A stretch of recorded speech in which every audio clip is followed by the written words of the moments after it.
Hello again. Here we are. At this point of the pandemic, I just heard today that we've lost over 400,000 lives in the United States and approximately 2 million worldwide. So a lot of people have lost loved ones. And so that's why I'm continuing to talk a little bit about my experiences with life after death. It doesn't ease the pain of losing a loved one. That really requires what we've talked about before, really going into our feelings and feeling comfortable about actually expressing them to the person we've lost. That this really makes sense. That's why I'm telling you these stories, because these stories make sense, that we really can get a kind of a dialogue through we talking to them, and then even if we don't hear something directly back, we'll have synchronicities, which continue a dialogue. I'm going to give you a couple examples right now, as well as one that happened yesterday that's interesting. So my friend Tony died, and he used to call me the professor.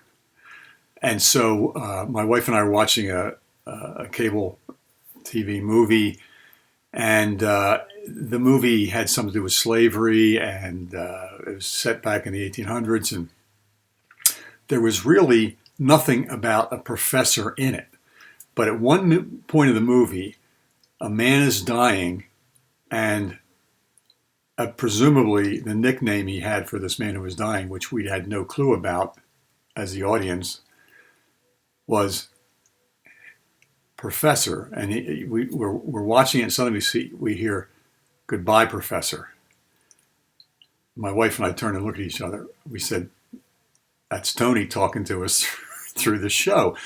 And years ago, I mentioned this earlier, years ago I was watching a Larry King live episode in which there were spiritual teachers, and one of whom was a medium, James Van Praagh. And he said that when people pass, that they'll communicate with us from the other side through electronics, through the computer, through television, through radio, and so forth. And I've given you some examples before on that. So that was one little example. Another was, our friend Bill died a few years ago, and again, Bill came to me in the middle of the night and came through the back door of my heart, the rear portion of my heart chakra. I felt his energy. He was in a good place. I could feel the excitement and the joy and so forth, the liberation from the body that had been racked with illness. And so 4 of us are riding to his funeral. And as we're riding there, I tell a story to one of my friends. I said, I remember when we were at the reunion, my wife's reunion, high school reunion, and Bill was talking to a band member and asked him if he knew the song Desperado. Well, he was on break. And so he begins to sing it to us, and he's getting up and goes, "Desperado," and he's doing all this. And Bill walks away and leaves us there. And so we have to endure this rendition. It was pretty good, but again, it went on, and finally he demonstrated how he could sing Desperado. So I mentioned this. A few moments later, the radio wasn't on. The GPS was talking from time to time, and we were basically lost. We weren't in the right area. So we pulled over, and as we pulled over, suddenly the song Desperado starts to play. And we look at each other. There's Bill communicating with us with his sense of humor. And there's been other examples of that. And so in those ways, those moments can uplift us a little bit and help us a little with the loss. But the real inner work is to really go in and speak directly about hating that they're gone, and you love if they were here, and that's because you love this, that, and the other thing you did with them. So again, I refer you back to Easing the Pain of Losing a Loved One, that YouTube, Practicing Gratitude, that YouTube, and so forth. So another example was I was working with a mother and a son years ago, and so I was standing behind the son, kind of doing a kind of a technique where you sort of express what's underlying his comments or the person's comment, and you may go over when you're working with a couple, saying something that they're that's being implied and they're not in touch with, and you say it for them, and then you go to the other side and do it for the other member of the couple. Well, as I was doing that, I felt an energy come through my back, and suddenly it was his deceased father who had died years before. And basically, the message came through: I want you and your mother to get along better and to talk things out and so forth. And I'm sorry that I didn't take better care of myself, my health, because he had been an alcoholic. And so, as we're going through this, I felt like a crook in my neck, kind of at the end of it, and both mother and son felt supported, and they identified certain characteristic phrases I used. Again, I talked through my own voice. I wasn't like one of these unconscious mediums. I just was me getting a message and sharing it. And I said at the end of it, I said, did he have any injuries before he died? He said, oh yeah, he had this injury in his neck. And so I closed my eyes and did a quick kind of Reiki on myself and sent that energy, lifted off to the light. So yesterday, I had an interesting experience in which I was talking to a friend of mine who's in the desert Southwest. Here I am on the East Coast. And she was having some difficulty with her adult daughters. And they had been pretty angry, going back over childhood issues. And they're in their, I guess, late 20s in one case, in their 30s in the other case. And they're raising their grandchildren. And they were expressing that they had felt hurt and angry about some of the ways she had disciplined them, and had done in that time frame, had done spankings from time to time, and not out of control, but what was kind of like the child rearing of the day and the area where they lived. And so my friend says, I feel your mother's here. It seems to me she wants you to tell me about once when she appeared to you. And so my mother has been deceased for 36 years. So they may communicate anytime, not right after they're gone. And so in this case, she's appeared to a friend of mine, not visually, but just a sense of her energy around and indicating to ask me about a time that my mother showed up for me. And so I went on to tell about a couple of times. And the second time that I was talking about was right before I went to Brazil to a healing center for my glaucoma. And before I went, it was on Mother's Day. And I was in a church, and my friend Rod was giving a sermon. And as he took a break to do communion and set up the table for communion, up to the left of him in a round sort of portal, almost like a picture, a head and shoulders shot of my mother was there, very much alive. It was daylight, it was clear as day, and I saw her as clear as you can see me on the computer. And she said, I'm sorry I hit you. And what that referred to was an incident when I was being taken to nursery school. It's like, that's what they called it at the time. It was like I was 4. And I used to go to one of the grandparents, maternal or paternal. Well, both parents worked. And this particular morning, it's a gray morning, we're riding, and I was really kind of complaining a little bit, moaning about it.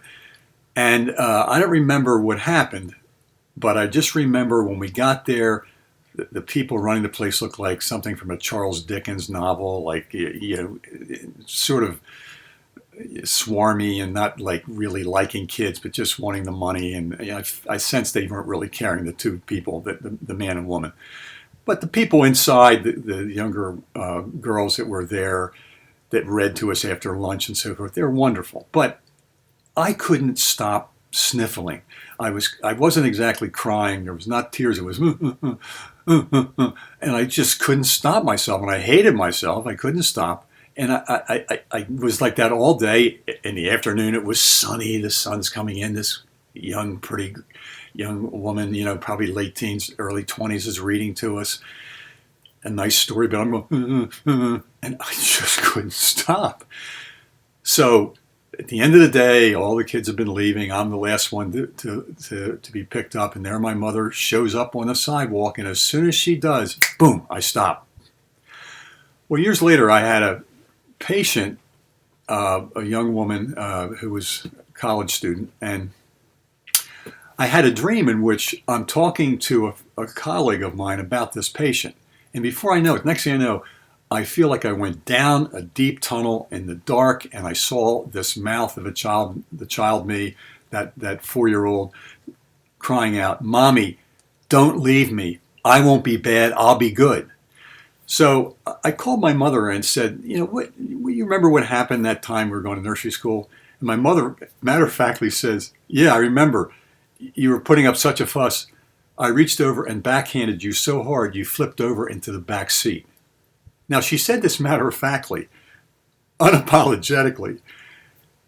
Now, when she showed up, and, oh, by the way, to finish the thing about it, so the next session with a patient, I said, "Hey, did you have a nursery school experience?" and so forth. And she said, "Yeah." She couldn't stop herself from crying. She had the same thing. So my unconscious mind had picked up these cues, and it was helpful for her to talk about that. But anyway, getting back to this.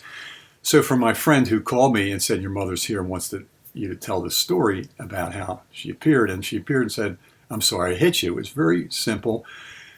And in that, what I felt was that she had forgiven herself, and she was telling me she was sorry, but she wasn't all torn up about it. "I'm so sorry. I should never have done it." She did, and came across in a way that I've recommended to patients. And that is, she more or less forgave the younger her, who was in her, let's see, about 27, 28 years old. And she was full of frustration that morning, dealing with my grandmother who couldn't pick me up that morning, and I had to go to this new school, and and dealing with stress with my father and so forth, and so forth. So I could sense in her comment was, "I'm sorry I hit you," clear, direct, and not crippled with remorse or guilt, and that she had been able to say that, forgive the younger her at that point, and then be able to say it solidly and clearly. And so for me, what I've recommended is, when you have done something in the past, you want to use the mantra of compassion for yourself, as I've suggested you use for those people who really irritated you. And it goes like this. You look at that younger you, she would be looking back at that 27, 28-year-old her, and say, "I know in my heart you would have done differently if you could have, but you couldn't at the time because of your conditioning, childhood or whatever, and the conditions of stress, so you didn't." And to really feel that, because you're not the same person you were a few seconds ago, let alone years ago. And so in that case, you can actually forgive the younger you and let go of that guilt, and be clear, and be able to apologize if you need to someone else. So this was important for my friend to not be jerked around by her adult children and made to feel horrible, but to be able to be clear, centered, and say, "I'm sorry," which she hadn't said. She had discussions and tried to explain herself and so forth, but she simply had to say, "I'm sorry," and explain whatever she felt she needed to explain, and realize that as children, we see things and experience things differently than the adults may have. And she went on to tell me some examples with her adult children and how they were raising her grandchildren. So those people that we have loved and lost are around. We may not hear them talk back to us. We may not be able to hug them, have a cup of coffee with them. But here it is, 36 years later, and my mother makes an appearance during a phone call yesterday in order to help my friend. So it's pretty cool when you realize that these lost loved ones are around. And as I learned from the Mayan shamans, one thing was very clear: help is everywhere if you learn to look. Whatever crossed your path that day, the crow that you see in the sky, there could be a message there, or from an ancestor. So we're not alone in this pandemic, and those people we have loved and lost can be communicated with. And if we pay attention to the meaningful coincidences, that is the synchronicities, we can continue that dialogue. So one other thing I want to say is that when I was at Virginia, I met a man named George Ritchie, who I'm going to talk about one of these weeks, perhaps even next week, about his near-death experience, because he really started, in many ways, he launched it with a very comprehensive near-death experience back in 1943. And I met him when I was a freshman at Virginia, and we talked. And he told me about the research being done by Dr. Ian Stevenson in the medical school. And even Ian Stevenson had come up with about 2,000, I think the book was something like 2,000 cases of children remembering past lives. So like 200 examples of them having clear memories, and he had isolated the situation, the studies, in such a way to account for other possibilities, to really validate that this had happened, that they had their memories. So what's important is that in some of the world spiritual traditions, there's a real strong belief in reincarnation, and that we go through this cycle again and again. And I remember a few years ago when I was with my friend that I just mentioned, who talked about her adult children and needed to do the apology. We watched a movie with Jane Seymour, in which Jane Seymour plays a woman. It was based on a true story, who suddenly had these memories of Ireland, and it suddenly they kept flooding, and she finally decided to go over. And when she went over, she was guided to go to an area where there was a cottage, and suddenly she's had these memories, and in the movie there was children laughing and playing, and of a distant time. And at that moment, she was remembering her life as this Irish woman who died in her 30s. And in the movie, she actually meets those children who are now adult children, who had been children back then. So they were older, much older. But she got to meet these people. But the point I wanted to make was, I had this sudden feeling of anger, of like, here we come into this life. We're born, we live, we lose, we die. And if we keep doing this, live, love, lose, die, live, love, lose those loved ones, lose everything, and die, that this round of birth and death, which the Buddhists talk about, which the Hindus talk about, which these various ancient traditions talk about, and there was some evidence that reincarnation was in the Bible, but was taken out for reasons by I guess by Emperor Justinian, and I won't get into that. It's on my website, and I've heard other people mention this. But the point is, we don't want to get caught up in I was in a past life and I just. But the idea that we could be just coming back again and again because of our identification with this body and this mind and this little self, rather than the big self, consciousness, that in which all this is appearing, this universe, this body, this mind.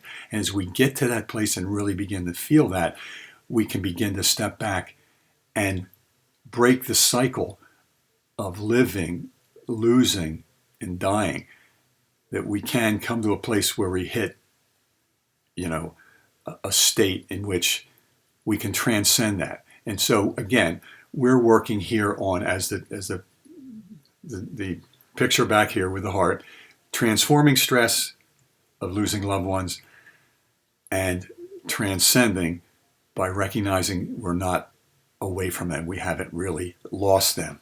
So with that, have a great week, and I'll talk to you next week.